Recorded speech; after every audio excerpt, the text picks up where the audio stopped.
অনেকেই গরুর মাংসে মশলা আগে কষিয়ে তারপর মাংস দিয়ে রান্না করে, কিন্তু আমি এইভাবে হাতে মাখিয়ে প্রথমে সব মশলা দিয়ে এক এক করে সব মশলা দিয়ে তারপরে হাতে গরুর মাংসটা মাখিয়ে তারপরে আমি রান্না করব। এভাবে রান্না করলে আমার কাছে বেশি ভালো লাগে। এটা আমি আমার মায়ের থেকে শিখেছি। হ্যাঁ, এই মাংসের তরকারিটা এখানে তো কম মাংস, বিশেষ করে কোরবানি ঈদের সময়। কোরবানি ঈদের সময় তো অনেক মাংস থাকে, তখন তো আর মাংস রান্নার সময় এরকম হিসাব থাকে না যে 1 কেজি রান্না করব বা 1.5 কেজি রান্না করব বা 2 কেজি রান্না করব, এরকম হিসেব থাকে না। তো সেই সময় একদিন মা বলল যে আজকে তুমি মাংসটা মাখাও। না, আমি মাংস মাখাবো, আমি তো কখনো মাখাইনি। বলল যে এখানে সব মশলা ইনগ্রেডিয়েন্টস দেওয়া আছে, তুমি এটা থেকে একটু একটু একটু একটু করে দাও মশলা। তারপরে মায়ের কথা মতো এখান থেকে মানে ওইখান থেকে ওখানে সব ধরনের মশলা ছিল, মা তো বলল যে তুমি দাও। তারপরে আমি দিলাম, মানে মায়ের আন্দাজ মতোই আমি দিলাম। তারপরে সব মাংস হাতে মিক্সড করলাম, আমার হাতেই মিক্সড করলাম। তারপরে মা ওই তরকারিটা চুলায় দিল। তো ওই স্মৃতিগুলো অনেক মনে পড়ে, মায়ের সাথে কাটানো অনেক ধরনের মুহূর্ত মনে পড়ে। আমার মা তো নেই, আজকে 10 বছর হয়ে গেছে মা আমাদেরকে ছেড়ে চলে গেছে।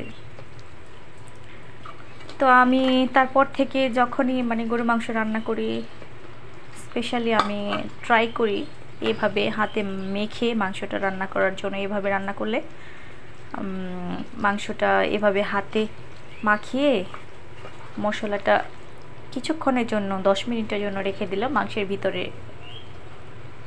মাংসের ভিতরে একদম মশলাটা ইয়ে হয় আর কি, অ্যাবজর্ব করে মশলাটাকে অ্যাবজর্ব করে, তারপরে ভালো হয় আর কি, টেস্টটা ভালো আসে। তো যাই হোক, আরও অনেক ধরনের রান্না যেগুলা মা কীভাবে রান্না করতো, স্পেশালি দেশি মুরগির ঝোল আমার মায়ের হাতের। আমাদের তো বাড়িতে অনেক মুরগি ছিল, তো দেশি মুরগির ঝোলটা আমার মা কীভাবে রান্না করতো ওইটা আমি শিখতে পারিনি। স্পেশালি তখন তো আমার পড়াশোনায় স্টুডেন্ট ছিলাম, রান্নার প্রতি সেরকম একটা আগ্রহ ছিল না। কিন্তু এখন বিয়ের পরে এখন মনে হয় মায়ের কাছ থেকে যদি আরও অনেক ধরনের রান্না শিখতাম। কেন জানি আমার রান্নার প্রতি এত অনীহা ছিল, আমি কখনো রান্না করতেই চাইতাম না।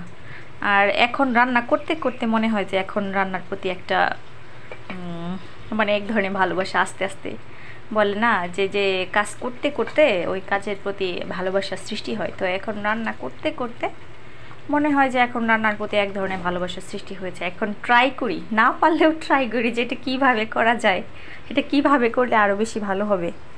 তো আমার মাংস মাখানোটা শেষ, আমি এখন এটা 10 মিনিটের জন্য এভাবেই ঢাকনা দিয়ে ডেকে রেখে দেব। 10 মিনিট পরে আমি এটা খুলব। তো এই যে আমি 10 মিনিটের জন্য এখন এটা আমি এই যে ঢেকে রেখে দেব, 10 মিনিটের জন্য এভাবেই থাকবে।